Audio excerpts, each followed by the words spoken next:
Hello ladies and gentlemen, boys and girls, and everyone outside and in between. I'm Blue Six, a performer for Infinity Circus. Now this is part 2 of our juggling tutorial.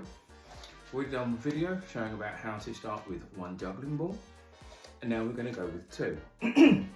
Once again, I do recommend watching the first video first, and then coming back to this if you haven't already. So, we now have our 2 balls. Now, we're still going to do the situ system where we're throwing 1 ball to each corner.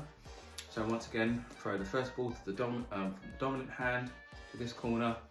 But then what you're going to do, when the first ball reaches to here, you will be throwing your second ball in the opposite direction to this corner.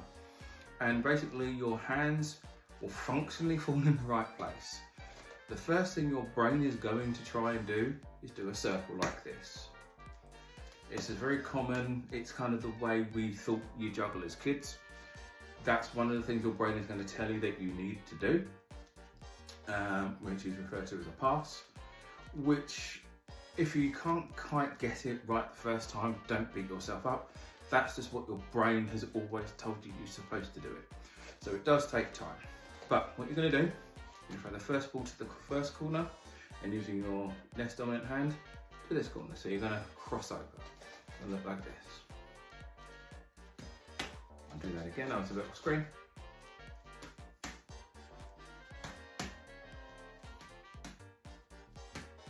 So you see, when you throw the second ball, your first hand is already primed to catch.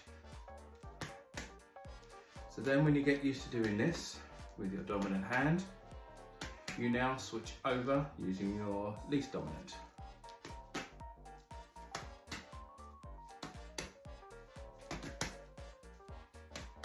And then when you finally get the confidence, you alternate. You start with the dominant, then your weaker. Dominant, weaker. Dominant, and weaker. And then when you get used to that, you can then move on to 3.